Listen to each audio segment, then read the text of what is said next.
Hello and welcome to the third episode of Surf, Wax, and Vinyl Tracks. I'm Chad Shivers. And I'm Brad Maddox. And we're back today with yet another fantastic album. Maybe my runner-up for best album of the year. Oh, man. And this is the Woodhavens Barkada. I'm not sure if it's Barkada or Barkada. Barkada. Yeah. Barkada. It said there's even a pronunciation in the runners. Okay, so just to get some stuff out of the way here, we had the opportunity to play with these guys twice on the West Coast. We meaning the Frigidaires. If you don't know, I'm sorry. I'm going to keep dropping that like every episode. It's like an important part of our relationship and our relationship to some of these groups. So we got to play with them in Seattle. Right. And although we played Friday, they played Saturday. And unfortunately, I missed their set because I had like a 5 o'clock flight the next morning. And so I was like, I'll catch them down in SoCal. I really wish I would have seen them in Seattle. Same. Because of what I saw in SoCal. Right. So we also got to play with them at the Circuit Talk 101 Festival. They played right after us. And we're label mates on Colorado Instrumental Fanzine. So, and actually, I want to discuss the title a little bit because it really ties in to kind of, I think, again, our relationship and things like that. So I think we're kindred spirits. So let's get started. These guys are from Seattle. I don't know if I mentioned that. And they're a quartet. This is their first full-length album, their first recording as far as I know. Right. And it's a doozy for their first one. Absolutely. We have a couple of variants, so I'm going to show those off maybe while the first track is playing. So I'll try and wait so I can talk about it a little bit. I actually have a special edition. If you caught last week, you'll know that. All right, so here we go. We're going to start with side 1, track 1, again, as I like to do, on the Seattle Gray vinyl, which is so pretty. So pretty. It's my favorite, I think. Okay. And this track is Bodega Run.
You ready for the variants, Brad? Yes.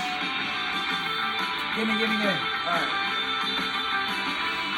So first up, I don't know what the actual name of this color is, but it's like a dark burgundy red with some black or gray purple, like short streaks. Oh man, it's like a wine red. So pretty. And this one, if you're ever in Woodstock, Georgia, come see me at Household Records and pick this exact copy up. Because that's where this one's headed. The Seattle Gray is mine. Speaking of mine. Mine. I love this record so much. I love these guys so much. I love this label so much that I wanted to support everybody and buy the Wax Mage. So this is the first Wax Mage that I've ever bought. Purchase, other than our So here we go. You guys ready? Here's the big reveal.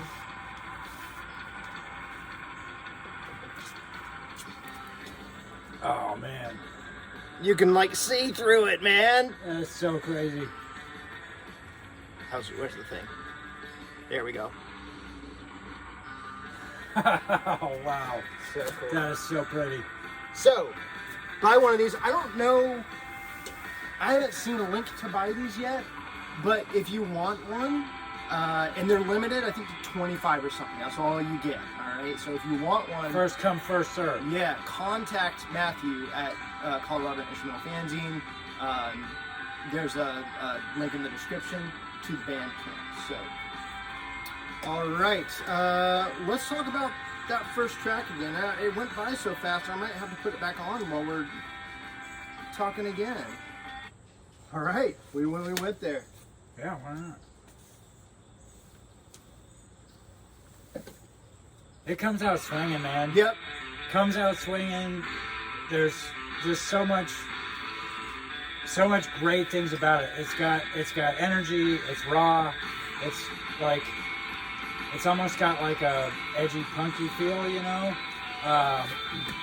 It reminds me a lot of what we used to drive around listening to, like in early high school. Oh, sure. Like yeah. in the summertime, like the, you know, some of the 90s stuff that was coming out, which is so great because it kind of, you know, with intro stuff kind of ebbing and flowing, like getting that new but like reminiscent, like it takes me so many places because I'm excited for the sound, I'm excited for the drive, I'm excited for the excitement, you know, for all of it, and then I'm nostalgic at the same I time. love it, man. You know, so. Yeah, you brought up basically my synopsis of this record, and it's a little reductionist. Is that a word? Comment. It is today. It is today. Is right now. Redacting. Anyway, the reason why I love this record is because it is punk rock to me. Yeah. But it doesn't lose any of the melodic elements that some punk can tend to lose, right? Yeah. But this, to me, it's honestly up there with like Ramones or The Damned or Buzzcocks. One of the other songs I want to be like, man, this is such like an early Ramones type. 100%. Because Dude, it's so good. It's got those sing-along, chorusy things like that. I love all the start-stops. I love all that. I mean, you saw in the video when they do, you know, auditory cues and yells and stuff like that. They do that several times. Sirens. Yeah, throughout the record, and it's fabulous. So I don't mean to take away from anything because that's like my wheelhouse, right? I mean, I grew up punk rock stuff and surf music, so it's like the best. Everything is the highest compliments. It's none of this is anything like taking away from the spectacular nature of this record. And it's creative too. Like it's not like that right there. There's a beautiful call and response in this track, and it's just like a 3-note figure. There's that emotional thing that I dig so much, just a heightened sense of beauty and power all at the same time. So, love it. It paints a picture. It really does. All right, so let me get into we've got a lot of stuff to get through here today. So, what I was talking about earlier, so the title, Barkada, it's on the insert here. It's a Tagalog noun for a group of friends characterized by a strong sense of camaraderie and familial belonging. Loyal companions who support one another through life's peaks and valleys, transcending distance and time. Damn it, that's gorgeous, and damn it, is that evocative of our relationship. Right? Absolutely. Because Brad and I have been friends for 30 years now, you know, and, or about that, roughly, 30 years now, and you know, we've played in bands together and gone to shows together, and gone to shows together, all the things, and now we're had playing kids music. together, Well, not us, right, but our wives, but had, yeah. Our kids have grown up together. Our kids have grown up together. Yeah, that's a better way to put it. Not that there's anything wrong with it. No. But we just didn't go that route. So I just think that's beautiful and a sentiment that we share. And again, it's great. Like, we have that camaraderie with Matthew from Colorado Instrumental, you know. Absolutely. And he's so like nurturing, and it's a good community. And Mel and I were talking about a lot of this stuff, and I was almost in tears. I think I mentioned that maybe on our first video. Yeah. I was talking to Frankie from the Volcanics and Mel from Woodhavens, who are all Jaguar players. Right. You know, and you're a Jaguar player. And Mel was talking about, you know, do you know what a group of Jaguars is? Pride. It's a pride. It's a pride of Jaguars. So thanks for that, Mel. I think it's just beautiful all around. Okay, Right. The cover, which is really cool, again, gives off a punk rock energy with like a back patch, and so that was done by.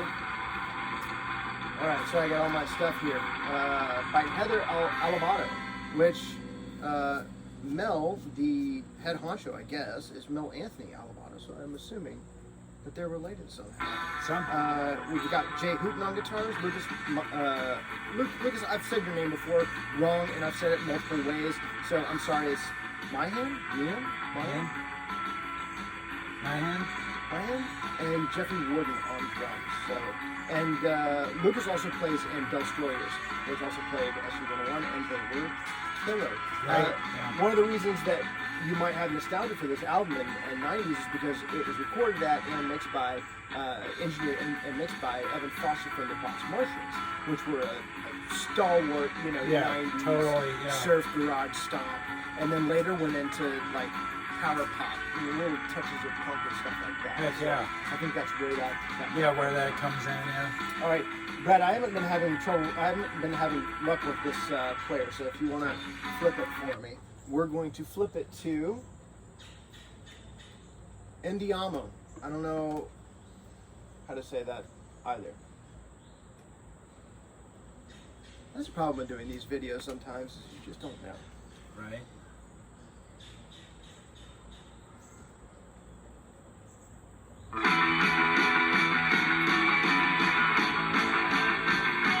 Oh, the straight chords, just killing it.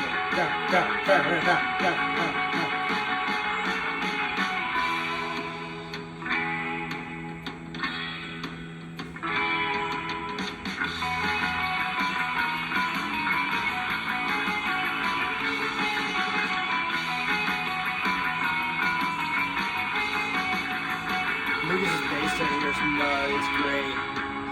Yeah.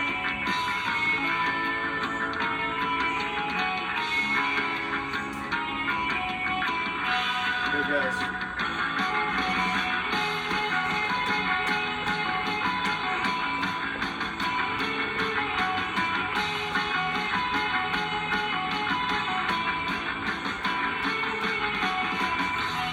Oh man, that's almost the sole reason why I picked this track, is that drum beat. Yeah, man. In the car, I'm like driving, I'm like beating the hell out of my steering wheel. Pow, pow, pow, pow, pow. So good, so good. And that's like the that's like a Ramones. Well, yes, this track for me is like so. It has so much Ramones, and you know, I'm often talking about bass, and I love the fact that the bass tone in this really like brings out like Chris Squire to me. Like, Chris Squire, because you have that meatiness, but you also have that punchy like treble sound. There's a clickiness. There's that, And so I was like, oh my god, it was like such a mashup of like two things that I'm just like completely enamored by all the time. That's really interesting. And you know, it's got that like early Ramones, like the melodic, the flow, it's got the tempo.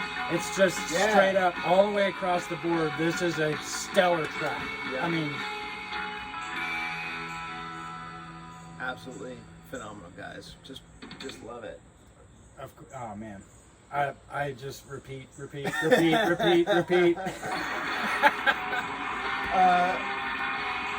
All right, so Brad, while we got a little low here, what are we smoking and drinking today? So today we're smoking this Oliva Serie O, which And is it is so good. so good. Classic Habano, tons of flavor. Check them out. If you've never had one, I highly recommend. And today we're trying something new. We're drinking the Sober Carpenter alcohol-free Irish Red. Which is also very good. Very good. So I was shocked. These things are getting, like all the NA beers are getting so freaking good. Well, I had a Sierra Nevada the other night, and I had to like double check to see if it was alcohol. Right. Right. No, it's. I mean, with the move to, there's a lot of folks that just don't want the alcohol. There's a lot of folks that their bodies don't handle it, and then, some of us are sober. There's a market, and they're catching on that there's a market, and they're actually putting effort into it. So it's making a lot of selection and a big difference, and it pairs well. It does pair well, yeah. All right, I think we should get to our final track here, and then we'll track for a minute. All right, do you want to do this? So we're at track 4, and this is okay. JoJo and the JoJo in the 7 Seas. And I want to know, Woodhavens guys, please comment. I should have asked before we did this, but please comment and tell us what the significance of JoJo in the 7 Seas is, because I really would like to know. I'm really intrigued. There we go. Beautiful. Good job, Brad.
Last week about the Frankie the Pool Boys record being cinematic, and this song, it is absolutely dreamy. So dreamy. This song is so dreamy, and in all the right ways. Yeah. It's so well orchestrated. Like it you can feel the 7 Seas swaying like the entire time. It has that like the 50s and even some of the early Ramones, like that love song feel to it, I was gonna say something. It's so well executed. All of the feel back and forth. It's constantly moving back and forth. It's give and take the whole time. Yeah. So it just, like, God, it's so dreamy. I love it so much. I love this track so much. This might be my favorite track, like, of the year. Yeah? Like, it's one of my favorites. And it comes, so most of the record's pretty, like, balls to the wall. Like, we get into, like, thrash. Very driving. Like, we get into thrash here. But I think that's the only track that's a little down-tempo. Yeah. And the record doesn't feel monotonous, because again, there's that melody, there's that, they care what they're doing, right? A lot of bands, when they try and do like high energy or punk rock, they're just like, we're just gonna beat you over the head, right? But these guys, they almost, especially that track, they're like smothering you with a pillow, right? It's Right. It's gentle. Yeah. Killing me softly. Killing me softly. Yeah. No, it's. I mean, from first track to last track, you know, you have the high energy, you have the ebb and flow, you have the give and take. Everything flows so well. There is nothing that from track to track is like that doesn't make sense. Like, it was well thought through, well put together, well organized, and you know, I mean, we have that same, you know, mentality that sitting and like, all right, let's listen through this track list. I don't really like how this met with this. Like, there was time and heart and love and everything put into this, and it showed from beginning to end. You know, and everything in between. Yeah, a lot of love. A lot of love with these guys. A lot of love for these guys. Absolutely. Yeah, just a lot of love for this record. It's fantastic. So do yourself and get yourself a copy. Do yourself a favor and get yourself a copy. Yeah, I just like, what a way, what a first record. Right. My God. Right? Like, you know, we're on record 2, and I still don't feel like we did this yet. Right. You know, like it's well, we gotta get get back in there and keep working. Right. There you go. And that's the nice thing. We've talked about this countless times on this and the previous show. Is we want to bring each other up, right? We're not here to cut anybody down, and none of the bands are, right? We're all fans. We're all nerds. We all love this thing so much. And I hope that comes across, and I hope that's why you love surf music, like the way we love surf music. Right. I know. I'm in. Well, I think that's probably everything we say about the record. Yeah. It's great. Anything else you wanted to add to it? If you haven't bought a copy yet, do yourself a favor and get one. Support the band. Support Colorado Instrumental Fanzine. And, you know, we'll see you next time. Well, but wait, there's more. Because I said we were going to show off. We're going to show off our record. So I hope that's okay, Woodhavens guys. All right, so this is Hot Vacation. Hot Vacation. And we got 2 colors on this. We've got, what did we call these colors? I don't remember. Summer Heat.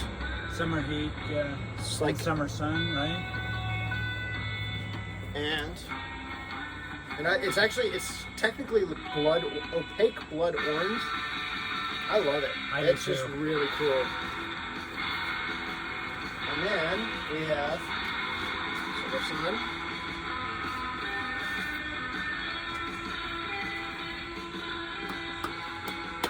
Which is opaque mustard. I'll have a little mustard this time. So again, this is also on Colorado Instrumental Fanzine. You should be able to pick up both of these. I don't think you guys are on the website yet, but probably next week. Next week, it comes out officially. Official release is a week from today. Yeah. So our official release is the 26th, because this will come out a little bit later. Oh. Yeah. Okay. So we hope that you enjoy both records. We hope that wherever you are in the world, that you're happy, healthy, and safe. Until next time, cheers.